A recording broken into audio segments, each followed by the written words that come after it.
Hi, friends. If you're a student athlete, then today's episode is specifically for you. If you're a parent of a student athlete, then again, today's episode is specifically for you.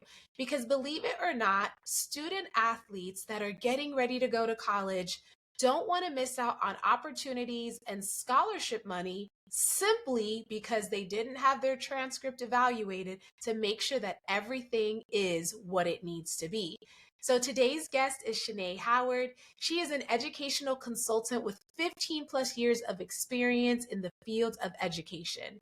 And as a licensed counselor, she has been able to assist thousands of students earn scholarships for college, especially student athletes.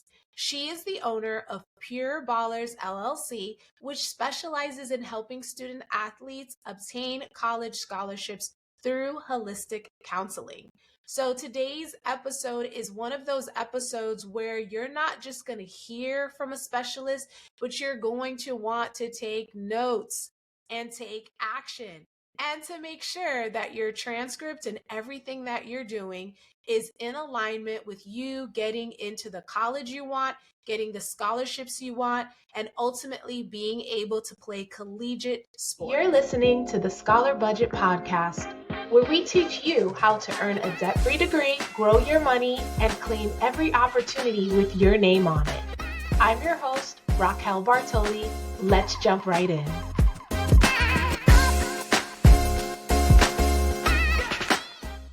Hey, welcome. How are you? I'm good.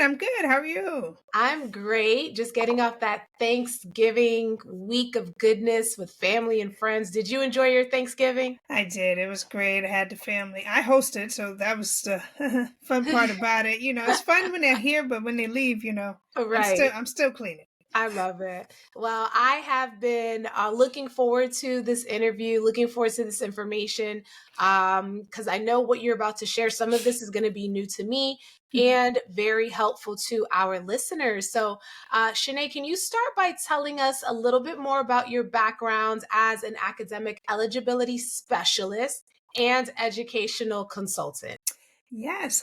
So my name is Shanay Howard. I grew up in New York, but the biggest thing is I was a former Division I athlete, but I went to school for psychology and counseling, and I decided to blend both my worlds, my passion for athletics and my passion for academics in this career. So as a licensed school counselor, I had the love and the ultimate blessing of working with students all over. But then I realized there was a gap when it came to student athletes. And so my passion turned specifically to that focus, and I started working with high school student athletes, guiding them on the path to understanding not only academic eligibility, but to obtaining scholarships through their dream route. I love it. It's like a unique position to be in. So, first, shout out to all my school counselors. I think it's the best career path possible. But I like how you found this unique niche that is so crucial and so important.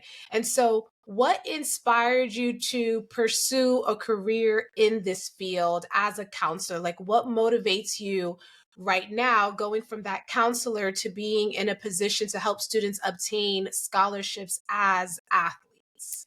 I thought back to my life, and I was really extremely blessed to have some great individuals around me. I had a village, right, that knew Right. this. Now, my parents were very much academically focused, so they knew that concept, right? Go to school, get good grades, get scholarships, go to college. Mm-hmm. However, there wasn't necessarily a manuscript when I picked up the basketball. There was like, well, you got good grades. You might get a scholarship, you might not. So I still assumed I was going to get an academic scholarship, but then didn't play. Everything switched when I started getting recruited for a sport. And Okay. then I was like, oh, what do I need? Oh, I got to fill out an eligibility account. What is that? Why do I need an NCAA ID number? This whole other world outside of just your standard Common App began to open for me, and I didn't understand it. And I was, so to speak, on the way where I had a great GPA. I was going to get an academic scholarship regardless. But if I didn't understand it, I felt like there's probably more. So when I think back to that, that led me to saying there's so many kids and families that do not understand there's a whole nother world Right. to this sports thing if you want to do it. And that's really where my desire came. And I asked the Lord, what am I supposed to do? So I've always known I was supposed to work with youth. Love it. Always.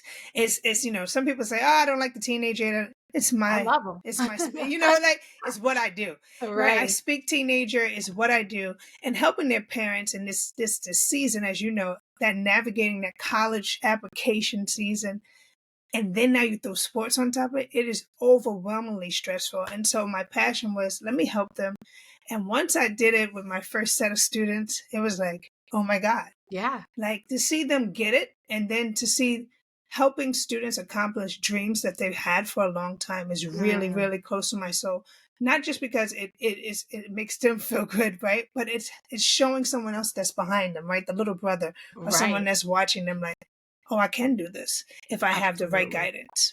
Yeah, and you have the story. So, like, they can look up to you as an athlete, as a student, but you also can speak to the fact that, if it wasn't for the academic scholarships and you were just leaning on the athletic scholarships, you might have missed the ball because you were missing some things. So, Yes. I think that it's great. I love that you're doing this work, and I can only imagine how many parents and students are going to be impacted by connecting with you and receiving your guidance. So this is Thank awesome. you. Thank you. All right. And so help us to understand, how do you assess and determine a student's eligibility for scholarships, both athletic and academic? Like, what does this process look like when a student or a parent reaches out to you and they're like, okay, here's my student, help us. He's an athlete, she's an athlete. What does that look like on your end? Yeah.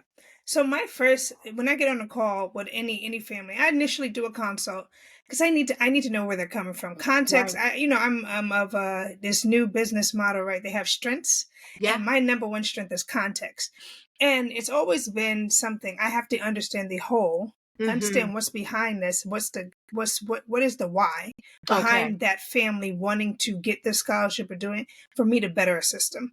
All my plans are customizable to that person. I do not believe in one plan, one size fits all, because it's Hmm. non-existent. Everyone's path is going to be different to that 1%.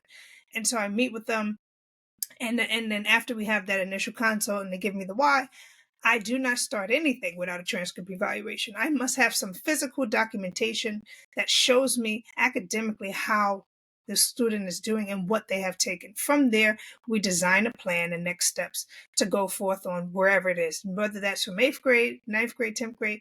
Obviously, the older you get, the Right. more tighter and complex the plan becomes.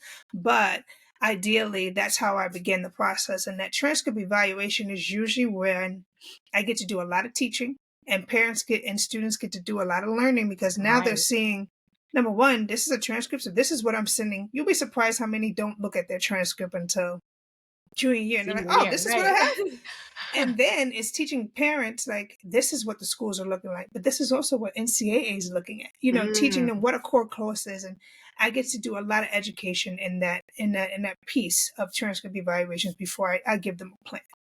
And what would you say is the appropriate grade level or age level for a parent to reach out to you and start this process? Ideally, ideally, I want all my parents to be earlier than later. I Right. believe in being proactive and not reactive. And I would love for parents to reach out in 8th grade. So when you are seventh, 8th grade, really 8th grade, and you're making that decision, right? To Mhm. say, this is the high school I'm going to. Every state is different, right? Some Right. schools, they have to go where they live. Some schools choose to go private. Some go charter. Some homeschool. Especially in sports, we know students who reclassify, meaning they repeat a grade or they change their entry date in 9th grade or when they graduate. So all of that is happening on the middle school level now in these sports. And so Okay. ideally, I would want them to meet with me then. Also, majority of 8th graders in the US for the most part begin taking some level of high school classes in that 8th grade year, right? You're Right. going to get your algebra. Maybe you may get a science. You might get a Spanish or a French class in there. And that counts towards your eligibility because it's a high school course. Okay. So the moment your student is considering taking high school classes or begins taking, you want to have a plan. You want to have a plan. So 8th grade, I would say, is the ideal year. Perfect. So that eighth grade parent, Maybe they're transitioning, they're getting ready to go to ninth grade, they can reach out to you and kind of say, here's our big picture. What is the plan? What should we be looking at? Because really, for those students and those families who are adamant about their student being an athlete, it's to their advantage to see that transcript from the eyes of an academic, vision, and Mhm. the eyes of an athletic. Because I can only imagine there's a lot of mistakes that can be made. Can you Oh, can you yeah. give us a few examples of errors that you've caught on a transcript or mistakes that were made that really were like detrimental to a scholar? So many. It's sad, right? I don't even say it like that. And Right. sometimes people use hyperbole or they over exaggerate. No, I find mistakes all the time. Literally, I just did a meeting today with a family, and I did not mean to catch the mistake. It just happened because they're like, oh no, she's an AP student. You don't have to worry about it. She's on track. She's in ninth grade, blah, blah, blah. Fine. Let's get the transcript. Let me review it. Let's find out. I'm Yeah. going through the transcript evaluation. I find that she's in an AP course that is not listed on the NCAA eligibility site. Therefore, while she's taking this AP course, and it's probably great for her graduation, she's not going to get credit for it NCAA wise because it has not Mm, been deemed an NCAA approved core course. So a lot of the times, many of the mistakes I find are that our students are in courses that may count towards their graduation, right? Their state graduation requirements. But those courses are not NCAA approved core courses. mm, And parents teaching them to understand the difference and making sure their students are in those classes because in most schools, when you get to, ninth grade, so you get to choose your classes. I want to right. take English lit, I want to take computer sci, whatever. But if you're a potential student athlete, you have to take NCAA approved core courses. So you always have to check that first before you do it. That's one of the major mistakes I find.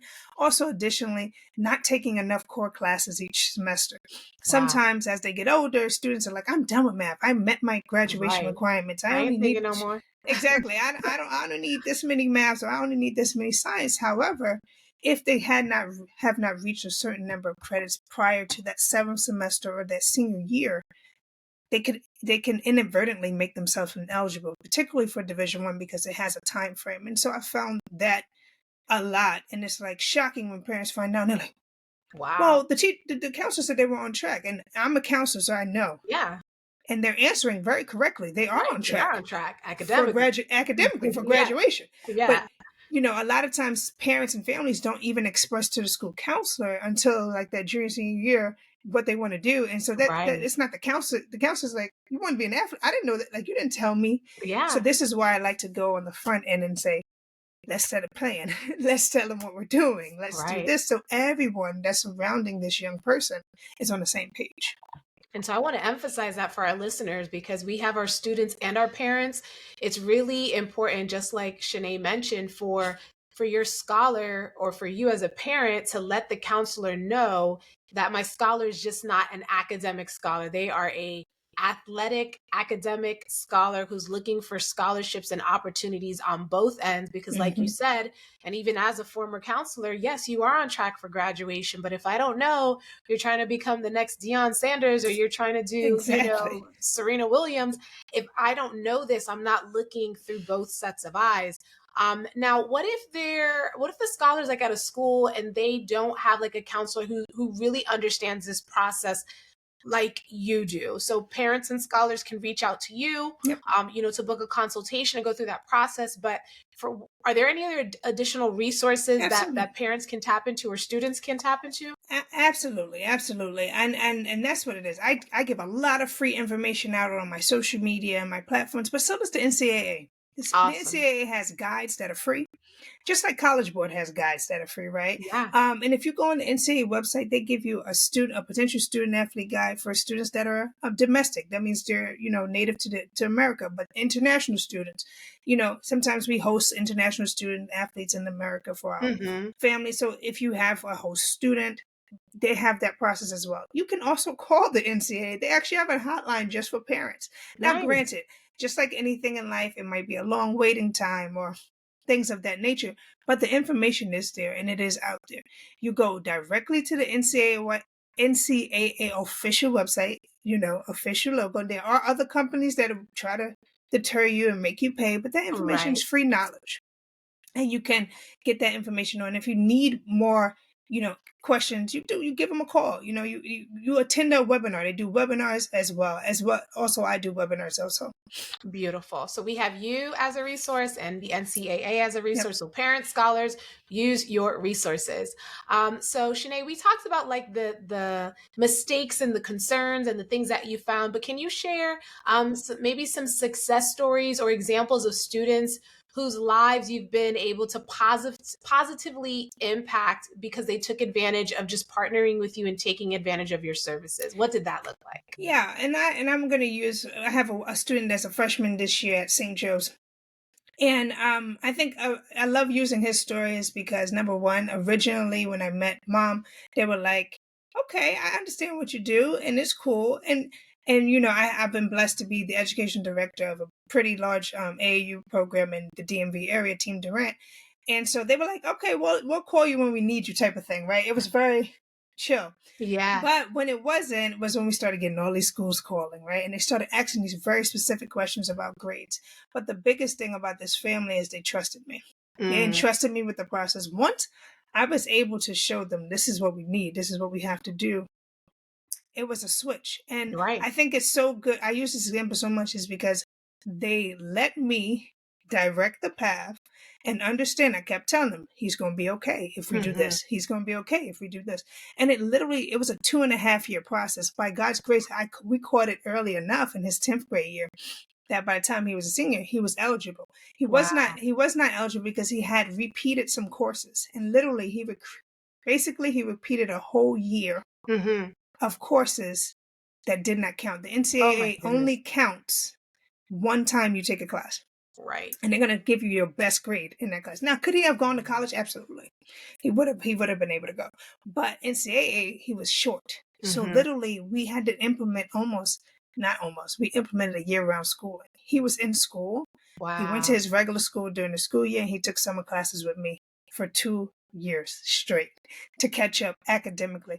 And his work ethic was just phenomenal. And he That always had matters. passed his classes. That was the good thing was he never failed his classes. He Yeah. just took the same ones, like too many in the same subject, same Right. things. And he ended up being um, eligible in the end, successful, and he entered college a whole semester early. Look at That's that. how much he caught up. And so he's one of my oh my goodness, success stories. Yeah. And it's Sean Simmons at St. Joe's, and I get to use his name because his mom gives me permission. But I he's a love it. freshman this year, so make sure you follow my guy. He's great. Absolutely. I love it. We're doing the good work. And again, parents aren't even thinking about this right now. Students aren't thinking about it right now. They're just thinking, okay, like here in Florida, you need 4 English, 4 math, 3 science, 3 social studies, boom, boom, boom, boom, boom.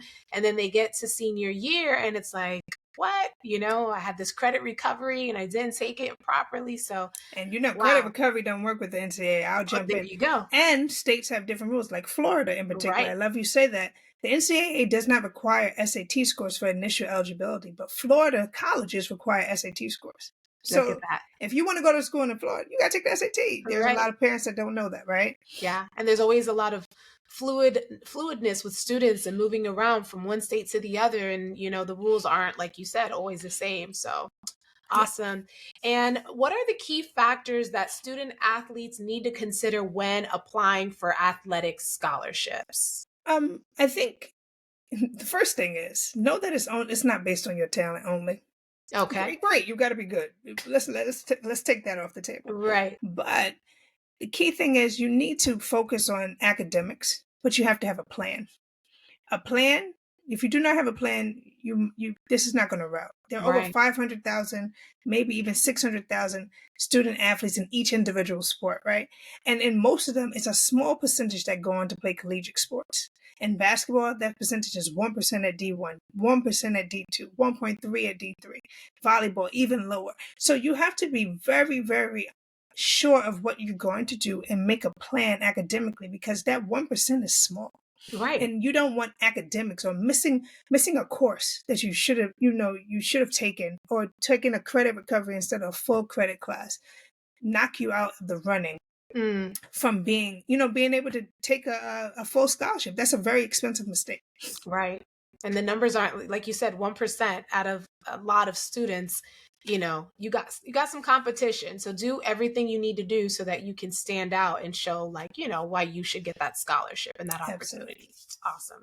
And so how do you guide student athletes in their pursuit of scholarship opportunities? Like after you're done, going through the transcript and making sure they're taking those appropriate classes, what does the scholarship end look like for you? So it's very similar to how a student would meet with a college counselor, right? And they'll have their reach schools, right? And then they have Right. their safe schools, and they have ones I may be able to do it. We go through that same process athletically, right? We're going to look at Okay. rosters. We're going to look at what they got, how many seniors in my position, how many juniors in my position. Because let's be realistic. We got to be realistic about this journey. Right. We're not going to go to a school that has 3 freshmen in your spot. They're not leaving for the Yeah. next couple of years. So why would we try to go and say, this is where we want to go?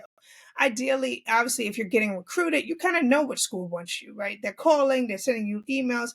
That's the utopia side, right? That's the easy Yeah. side. You don't have to do much. You just have to decide whether or not this is going to be the school for me. But the ones that are trying to get noticed, we do this process of elimination like, hey, look at the roster first.